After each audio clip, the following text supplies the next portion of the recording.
अटेली विधानसभा से भाजपा प्रत्याशी आरती सिंह राव ने चुनाव प्रचार के अंतिम दिन विधानसभा क्षेत्र के गांव में कथा कनीना कस्बे में विभिन्न वार्डों में उपस्थित जन समुदाय को संबोधित करते हुए कहा कि 5 अक्टूबर को विधानसभा चुनाव के मतदान की तारीख है। मैं आपका आशीर्वाद लेने आई हूं। आप इस दिन कमल के निशान पर बटन दबाकर मुझे विजयी बनाएं। उन्होंने कहा कि अटेली ने मेरे दादा को मुख्यमंत्री पद तक पहुंचाया, मेरे पिता को विधायक बनाया। इसके बाद आपने जब महेंद्रगढ़ और गुरुग्राम एक लोकसभा होता था, उस समय मेरे दादा राव वीरेंद्र सिंह व मेरे पिता राव इंद्रजीत सिंह को जिताकर लोकसभा में भेजा। आज आपकी बेटी आरती आपका आशीर्वाद लेने आई है। आपका उपकार हम भूल नहीं पाएंगे। हम यहाँ की जनता के ऋणी हैं। आज हम जो कुछ भी हैं आपकी वजह से हैं। उन्होंने कहा कि इतनी भीषण गर्मी और बाजरे की कटाई के बाद आप लोग मुझे सुनने के लिए और आशीर्वाद देने के लिए आ रहे हैं। आरती सिंह राव ने जनता को आश्वस्त करते हुए कहा कि मैं वादा करती हूं कि आने वाले सफर में मैं आपको साथ लेकर चलना चाहती हूं, क्योंकि मेरा राजनीतिक सफर लंबा है। मेरी राजनीति अटेली से पहले शुरुआत है, इसलिए आपसे प्रार्थना है कि मेरी पहली शुरुआत ही नींव को मजबूत कीजिए।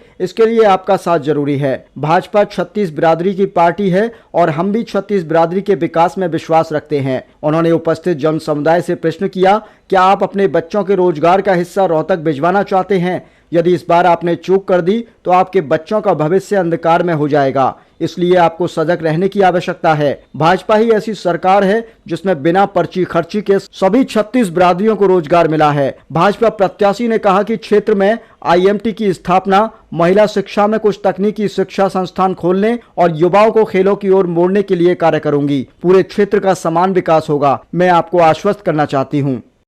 आपके बीच आई हूँ कैराना गांव में। हमारे साथ आए हैं सीताराम यादव जी, हमारे विधायक साहब, हमारे पंचायत समिति चेयरमैन जयप्रकाश जी, कंवर सिंह कलवाड़ी जी, हमारे भाई मोहित चौधरी जी, एडवोकेट हेमंत भारद्वाज जी, सुरेश जी मंडल अध्यक्ष, हरपाल जी, धर्मपाल जी, सुनीता जी, सतबीर सैलन जी, मामन जी, राहुल सरपंच जी और गांव कैराना की आई सरदारी, बुजुर्गों, माताओं, बहनों, युवा साथियों, राम राम जी। सबसे पहले तो मैं बोलूं कि कैराना आते आते आपने ट्रैक्टरों से कुछ 25 ट्रैक्टर होंगे, 25 ट्रैक्टर से तो कम नहीं, इतने सारे ट्रैक्टर। मैंने कहा खेत में कौन काम कर रहा है? सारे ट्रैक्टर तो मेरे सामने लगे हुए हैं और मैंने ओवरटेक किया। ओवरटेक इसलिए किया क्योंकि मैं हमेशा पीछे रह जाती हूँ, मुझे नहीं दिखता कि क्या हो रहा है मेरे आगे, और सब मेरे को बताते। मैंने कहा आज मैं भी देख के जाऊं कि कितने ट्रैक्टर हैं और कितने लोग बैठे हैं, और सबको मैं बाय बाय करते हुए निकल गई। मगर आप सभी का बहुत बहुत शुक्रिया कि इतनी गर्मी में आज 40 डिग्री हो रहा है। हुमस भी बहुत है, मगर फिर भी आप सभी ने इतना अच्छा स्वागत किया है। आप सभी का बहुत बहुत बहुत धन्यवाद। अब आप सब जानते हैं कि आने वाली 5 तारीख को चुनाव होने जा रहा है।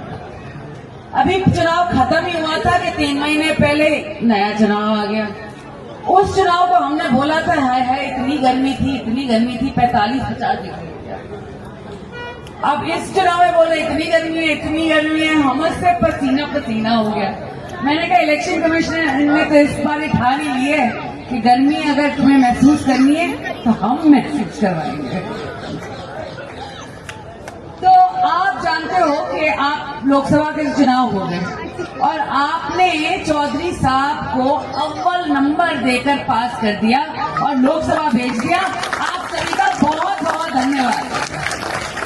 अब बात आई विधानसभा की, और आज मैं आपके सामने खड़ी हूँ भारतीय जनता पार्टी की उम्मीदवार अटेली विधानसभा से।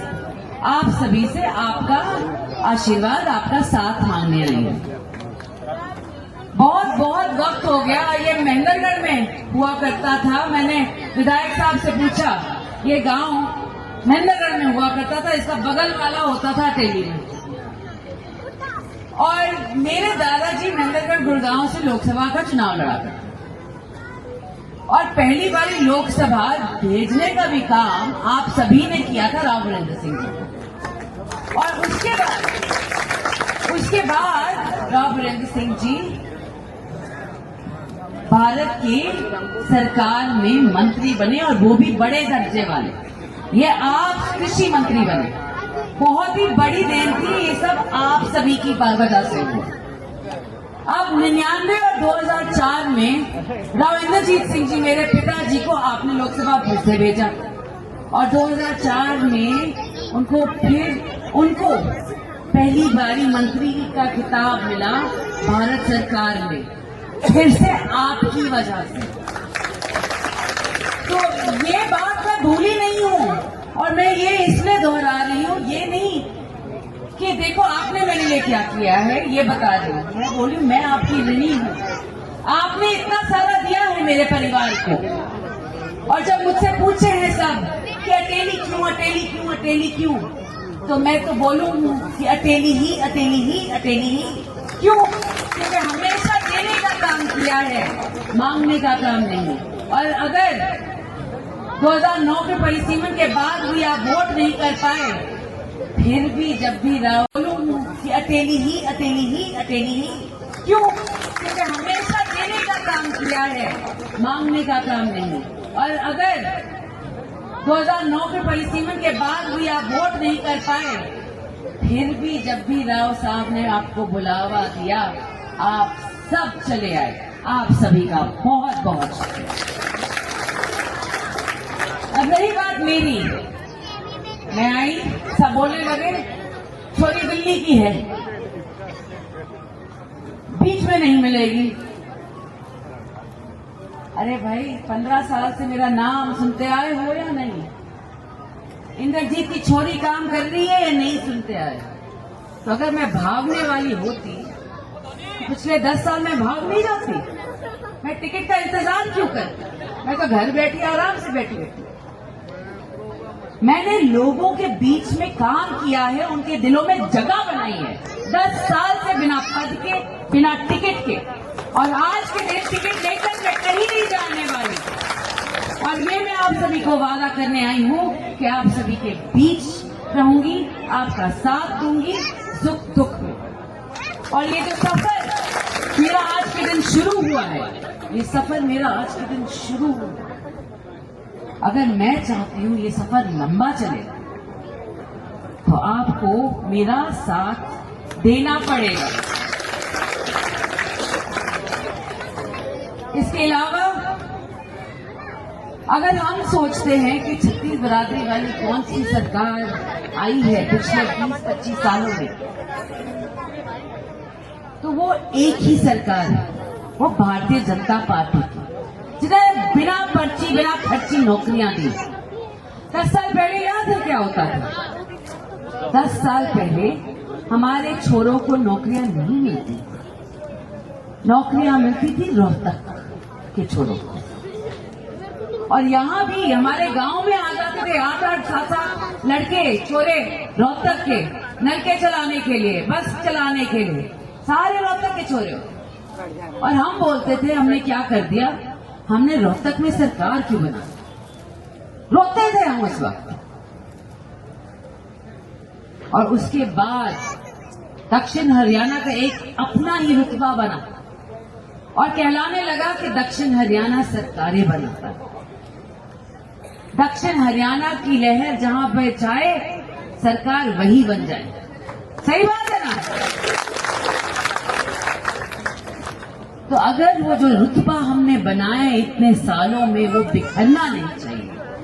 हम सभी को ठान लेनी है कि 36 बिरादरी वाली बस एक सरकार बनेगी और वो है भारतीय जनता पार्टी की सरकार, जो सभी जातियों को साथ लेके चलेगी, एक ही जाति को नहीं। तो आज मेरी आप सभी से इल्तिजा है आज के दिन कि अगर हम चाहते हैं कि हमारे छोरों को काम मिले, जैसे बिना पर्ची के बिना खर्ची के मिलते आए, हमारे नहरों में पानी मिले, हमारे बाजरे का दाम और बढ़े, हमारे पास बड़े बड़े एम्स जैसे अस्पताल आए, तो आप सभी से यही इंतजा है 5 तारीख को कमल के फूल का बटन दबाएं। तो 5 तारीख को कमल के फूल का बटन दबाना है, भाजपा की सरकार लानी है और आरती को विजयी बनाना है। धन्यवाद आप सभी का।